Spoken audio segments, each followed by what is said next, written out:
Well, good Lord, the lengths some people will go to get a free day trip to Scotland. Well, good day to you, good people of the ether. I'm guessing that you are now aware that Truss, has now been elected new Conservative Party leader and is due to become, or indeed has already become, depending on when you are viewing this little catch-up with me, the Prime Minister of this country. Now, finally, we can stop talking about who will win, as has been the hot potato in political discussion ever since Mr. Johnson resigned on 7th July.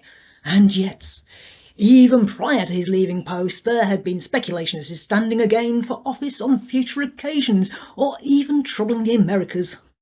Like they need any more trouble after the last chap.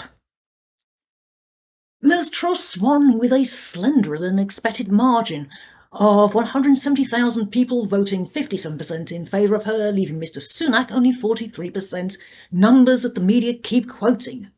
Mr. Sunak was, until recently, Chancellor of the Exchequer, so one might reasonably assume be familiar with the fundamentals of mathematics, and surely does not need the figures rubbed in. Phalanx of voters, members of the Conservative Party voted, which we are led to believe is pressing our ears against the wall of popular opinion and establishing a democratic message is received. But I'm not quite sure I think it is quite the right idea, as most of the general public, terrible people, haven't met either candidate. I have, but won't speak of my impressions of them here.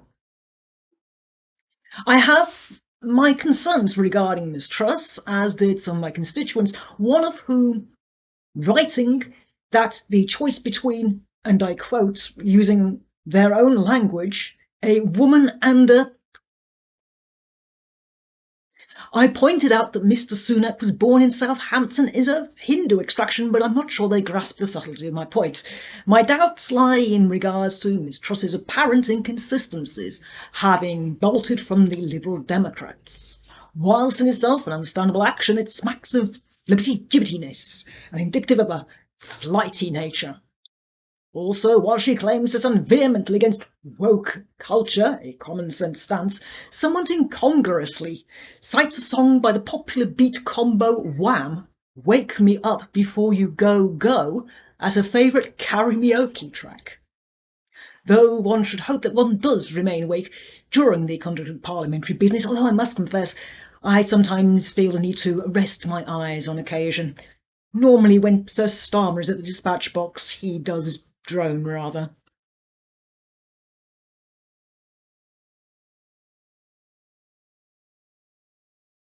It's famously said of Miss Truss that no one is in any doubt as to her opinion concerning any person or topic, yet she recently, when asked of her opinions on French President Monsieur Macron, stated that the jury was out, or perhaps she is simply concerned he is planning to export some brie.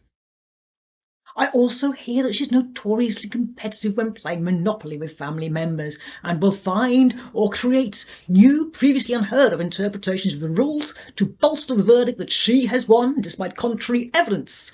That, or run off and hide, thus acquitting herself from the scenario and leaving the game, possibly in a fridge to source some very English cheese. Oh, hang about, no, that was Mr. Johnson's specialist trick.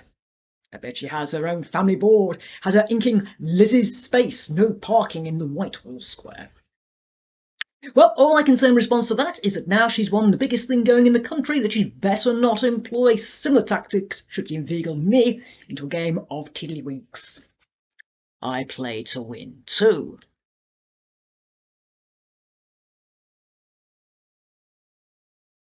I was rather amused during the earlier part of our campaign to see her donning a pussycat bow blouse which could best be described as Baroness Thatcher fancy dress outfit, or a 1980s building society worker. This homage or tribute to my own personal exemplar aroused a rather curious set of feelings within me, most similar, I suspect, to those confided in me by a constituent, a self-confessed lesbian and lefty. Really, some of these people have no shame, and their conflicted feelings whilst watching the eminently amour-inducing American actress Miss Streep portraying the late Baroness in a cinematic feature. Yet, as a child, she, Miss Truss, that is, was in attendance at CND rally shouting, "Maggie, Maggie, Maggie, out, out, out." Perhaps the late Baroness was ensconced in a nearby building and she wished for her to show herself in all her Tory glory. Of course, one commits all manner of follies in one's childhood, and I myself recall a bit of unrecalled pique, abandoning my childhood and still current best friend, Big Ted. When I was presented with a new teddy bear of the Paddington variety, who, in hindsight, was wearing a duffel coat most reminiscent of that worn by scruff-bag loony leftist Michael Foot, I shudder to think of such a thing, and only pray daily that Big Ted has apparently forgiven me. Miss Truss will shortly be assembling a new cabinet. Do I wish to be part of it? Why, yes. Far better than be apart from it. I should like to think she would consider my ongoing interest in street lighting. Far more important than most folk reckon on, affecting the crime rate, look of the area, and even fertility rates, but now, more than ever, important due to the energy caps crisis. Given the current crisis, I'm of the firm belief that all street lighting should be cut off now, immediately. Turn that light off. And since that sounds like it's harking back to the 70s, shut that door. Some would say that's unsafe, but here's the thing. If people don't go out after dark, they won't be able to spend money in public houses, supermarkets and such like. Instant end to the cost of living crisis. No opportunity to spend, no spend. There you see, whole thing done and dusted. Unless, of course, they get silly on some eBay bidding war, but there's no helping those fools. The energy crisis has even affected me here at Borsetshire Hall. I've had to close down the entire east wing of the pile. And now I know what you're asking. How did I vote? Well, to be honest, I'd be most keen to know myself. Undecided, when I received my ballot paper, I covered my eyes and placed an X, well, wherever it went, really, and then folded it up before I could take a peek. Who knows? I may have spoilt my paper. I am aware that Gove backed Sunak.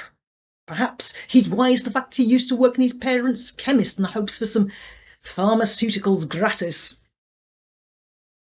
Regardless, I am pleased to say that all this competitive unpleasantness is over. Whether you like it or not, Miss Truss is now my boss and yours too, and I apologise profusely that I previously confused her with grammar pedant Lynn Truss, author of Eat, Shoots and Leaves, a zero-tolerance approach to punctuation. I am a fan of the Oxford comma, I might add. And so I leave you in her capable hands and reiterate her keenness for everyone to know that she will deliver. I can't help but think that joining up with DHL or other similar companies that are available would have been a less stressful way to achieve this ambition.